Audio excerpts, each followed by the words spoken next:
అప్పుల బాధలు వెంటాడుతున్నాయా? అయితే 6 JVR వారి జాతిరత్నాలు ధరించండి. వెల్కమ్ బ్యాక్ టు మనం టీవీ. నేను మీ పవన్ బెస్వాడ.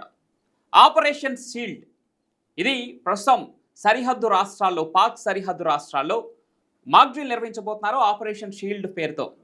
మనం చూసాం కదా, భారతదేశం మొత్తం మాక్ డ్రిల్స్ నిర్వహించిన విధానం మనం చూసాం. ఇప్పుడు సరిహద్దు రాష్ట్రాల్లో కొంత ఉద్రిక్తత పరిస్థితులు ఏర్పడబోతున్నాయా అన్న ఊహాగానం నేపథ్యంలో ఆపరేషన్ షీల్డ్ పేరుతో కేంద్ర ప్రభుత్వం మాక్ డ్రిల్ నిర్వహిస్తోంది.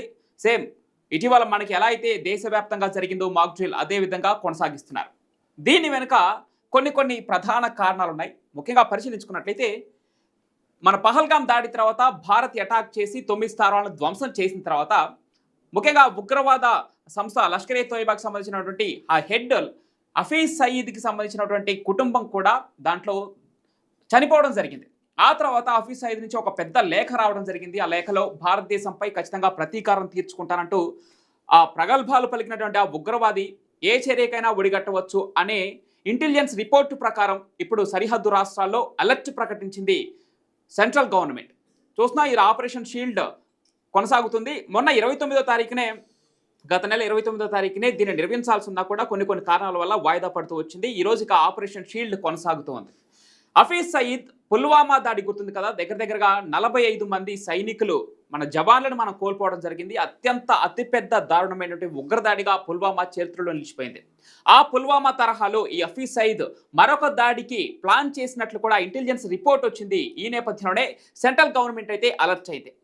దీని మీద మాట్లాడదాం. మనతో పాటు సీనియర్ జర్నలిస్ట్ కట్టా కార్తిక్ గారు ఉన్నారు. అన్న నమస్తే. నమస్తే పవన్. హఫీజ్ సయీద్ ఈ దుర్మార్గుడు మరొక ప్లాన్ చేసినట్లు తెలుస్తుంది. వాడి కుటుంబాన్ని మొత్తాన్ని కోల్పోయాడు. దానికి ప్రతీకారంగా భారతదేశంపై అటాక్ చేయబోతున్నట్లుగా కొంత ఇంటెలిజెన్స్ రిపోర్టు సెంట్రల్ గవర్నమెంట్ చేతిలో ఉన్నట్టు తెలుస్తుంది. ఈ నేపథ్యంలోనే ఆ సరిహద్దు రాష్ట్రాలను అలర్ట్ చేసింది. ఆపరేషన్ షీల్డ్ పేరుతో ఒక మాక్ డ్రిల్ నిర్వహిస్తున్నారు.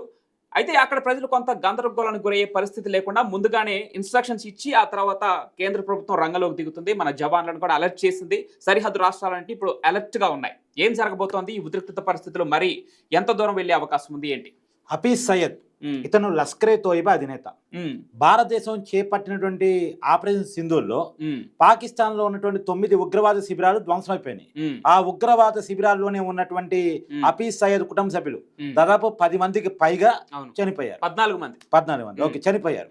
చనిపోవటాన్ని ఆయన కూడా ధృవీకరిస్తూ లెటర్ రాశాడు.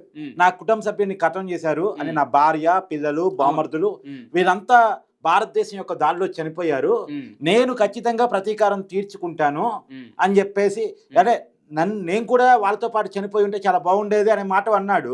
ఇప్పుడు దానికి తదాస్తు పలకాలి. ఆ తదాస్తు ఎప్పుడు పలకాలి అనేది భారతదేశం ప్లాన్ చేస్తా ఉంది. ఏది ఏమైనా చాలా క్లియర్ గా ఒక పెద్ద టెర్రరిస్ట్ యాక్టివిస్ట్, ఇవాళ ప్రపంచాన్ని భయపెడుతున్నటువంటి ఒక ఉన్మాది, ఉగ్రవాది. ఇది బతకటానికి ఈ భూమి మీద ఎలాంటి అవకాశం లేని వ్యక్తి. ఇలాంటి వ్యక్తులు బతకడం వల్ల 10 మంది చనిపోతారు. ఇలాంటి వ్యక్తులు బతకడం అనవసరం. ఎందుకంటే ఉగ్రవాద మైండ్ సెట్ ఉన్నవాళ్ళు, ఉన్మాద మైండ్ సెట్ ఉన్నవాళ్ళు, మొత్తం ఉన్మాదంతో రగిలిపోయే బ్యాచ్ ఇదంతా కూడా. సరే, ఏది ఏమైనా ఇప్పుడు మనం ఎందుకు అలర్ట్ అయ్యాం అంటానికి 2-3 కారణాలు. ఒకటి, నువ్వు ఇందాక నేను చెప్పినట్టు హఫీజ్ సయీద్ కుటుంబ సభ్యులు చనిపోయి ఉంటూ అతను ప్రతీకారంతో ఏదో చేయాలని అనుకుంటున్నాడు అనే సమాచారం ఒకటి. 2, పాకిస్తాన్ కూడా వాళ్ళ దేశంలో ఏమి చెప్పుకోని పరిస్థితులు పడింది. అక్కడ ఉన్న ప్రభుత్వం చాలా క్లియర్గా కనపడతా ఉంది. వాళ్ళు కూడా ఇప్పుడు ఒప్పుకుంటా ఉన్నారు.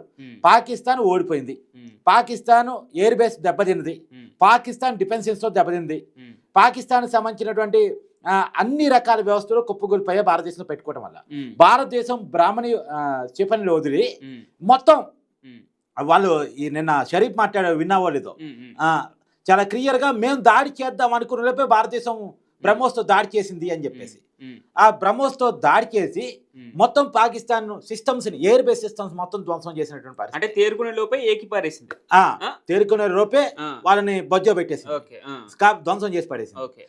అది ఒక పక్క. అంటే ఇప్పుడు కరాచీ సంబంధించినటువంటి నౌకాశ్రయాన్ని కూడా మన INS విక్రాంత్ సీపోర్ట్ ఆ మొత్తాన్ని ధ్వంసం చేసి వచ్చింది ఐఎన్ఎస్ విక్రాంత్. తెలుసు. కరాచీ So- సీపోర్ట్ అనేది పాకిస్తాన్ కి అత్యంత ఆర్థికంగా బలాన్ని చేకూర్చేటువంటి ఒక సీపోర్ట్ అది. ఆ, ఇంటర్నేషనల్ ఎక్స్పోర్ట్ చేసేటువంటి అది సీపోర్ట్ ని ఒక్క దెబ్బకి భారత్ దాన్ని ధ్వంసం చేయడం జరిగింది. సో పాకిస్తాన్ ప్రభుత్వం యొక్క పరువు పోయింది, ఆర్మీ యొక్క పరువు పోయింది. ఉమ్, వాళ్ళు ఏదో ఒకటి చేసి మళ్ళీ కొద్దిగా ప్రజలను దగ్గర పెట్టుకోవాలి. ప్రజల్లో తిరుగుబాటు ఆపుకోవడానికి కదా భారతదేశం మీద వాళ్ళు తిరుగుబాటు పెట్టుకుంది. ఉమ్, ఇప్పుడు వాళ్ళు పలచనైపోయారు ప్రజల్లో. ఉమ్, ఏంది భారతదేశం మీద ఓడిపోయి చేతులు ముడుచుకుని కూర్చున్నారు అనేటువంటి పేరు వాళ్ళకి వస్తా ఉంది. ఓకే. ఏదో ఒకటి చెయ్యాలి అనేటువంటిది రెండు. ఉమ్, తర్వాత మూడోది ఏంటి అంటే అక్కడ ఆర్మీ చీఫ్ రిజైన్ చేయాలని, ప్రధానమంత్రి రిజైన్ చేయాలని డిమాండ్ పెరుగుతూ ఉన్నాయి. ఉమ్, ఆ రిజైన్ చేయకుండా ఏదో ఒకటి చేసామన్న పేరు ఉండాలి. ఉమ్, మూడు, ఉమ్, ఇవన్నీ పక్కన పెడితే ఉమ్, బెలూచిస్తాను దాదాపుగా వాళ్ళు స్వతంత్రం ప్రకటించుకున్నారు. ఉమ్, సో ప్రపంచం వాళ్ళని గుర్తిస్తే చాలా ఇబ్బంది. అవును. అందులో భారతదేశం వాళ్ళని సపరేట్ దేశం గుర్తిస్తే చాలా ఇబ్బంది. ఉమ్, కానీ గుర్తించకుండా చెయ్యాలి ఉమ్, అనేది 4. ఉమ్, ఇవన్నీ ఒకదానికొకటి లింక్ అయ్యి ఉమ్, ఎట్టి పరిస్థితుల్లో ప్రతీకారం తీర్చుకోవాలి అనేటువంటి దానికో. అందులోనూ పిఓకేలో చూసా ఉగ్రవాదులు ర్యాలీ చేశారు. yes. తర్వాత గత నెల 28వ తారీఖున మన భారతదేశం పైన అక్కసు వెళ్ళగలిగినటువంటి ఆ దేశ మాజీ క్రికెటర్ షాహిద్ అఫ్రిది అనే వ్యక్తి దేశం పైన ఎంత అక్కసు అంటే భారతదేశం పైన వాడికి ఉన్నటువంటి ఆ పగని ఏ విధంగా చూపిస్తాడంటే అంటే పాక్ ఆక్రమిత కాశ్మీర్లోకి వచ్చి ఆ ఉగ్రవాదులతోనే కలిసి వాళ్ళకి కొవ్వొత్తుల ర్యాలీ చేశారు వాళ్ళు చనిపోయిన వాళ్ళకి. అతను వృత్తి క్రికెట్ కానీ అతను ప్రభుత్వం, అతను కూడా టెర్రరిస్టే. ఉమ్, టెర్రరిస్ట్ ఆలోచనలు ఉన్న వ్యక్తులందరూ కూడా టెర్రరిస్ట్ గానే మనం పరిగణించాలి. ఉమ్, సో ఇతను కూడా అదే రకమైన ఆలోచనలు ఉన్న వ్యక్తి కాబట్టి ఉమ్.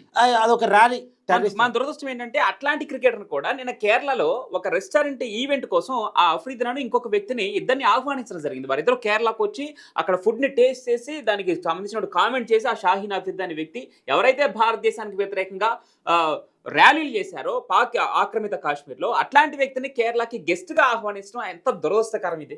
ఎస్, ప్రైవేట్ నిర్వాహకులు వాళ్ళు తేల్చుకోవాలి. ఉమ్. అది వాళ్ళెవరో ఇన్వైట్ చేయటం కాదు, అతని దేశంలోకి ఎలా రాగలిగాడు? దేశం అతను వెంటనే అదుపులో తీసుకోవాల్సింది కదా. ఉమ్, మన దేశానికి వ్యతిరేకంగా అనేక కామెంట్ చేసినటువంటి వ్యక్తి, ఉమ్, అక్కడ ప్రజల్ని రెచ్చగొట్టినటువంటి వ్యక్తి, ఉమ్, ఉగ్రవాదులకు సపోర్ట్ చేసినటువంటి వ్యక్తి, ఉమ్. మరి అతని దేశం వచ్చినప్పుడు అతను అదుపులో తీసుకోవాల్సింది కదా. సరే, ఏం టెక్నికల్ కారణాలు వీళ్ళు ఏమున్నాయి? హఫీజ్ కుటుంబ సభ్యుల్లో సంబంధించిన హఫీజ్ సోదరుడు అస్గర్ అనే వ్యక్తి చనిపోతే దానిపైన వాళ్ళ జెండా కప్పి వాళ్ళు సత్కరించిన ఆ మృతదేహాన్ని అంటే ఆ డెడ్ బాడీని సత్కరించిన తీరు, ఆ అంతిమయాత్ర చేయటం, వీళ్ళందరూ వెళ్ళి అక్కడ కూర్చొని ఆయనకి నివాళులు అర్పించడం. పాకిస్తాన్ ఇంతకంటే ఉగ్రవాదాన్ని ప్రోత్సహిస్తుంది, పాకిస్తాన్ దానికి పుట్టు భూమి అని చెప్పడానికి ఇంతకంటే ఉదాహరణలు ఏముంటాయి? నిజానికి 59 ఉగ్రవాద అంటే సంస్థలు.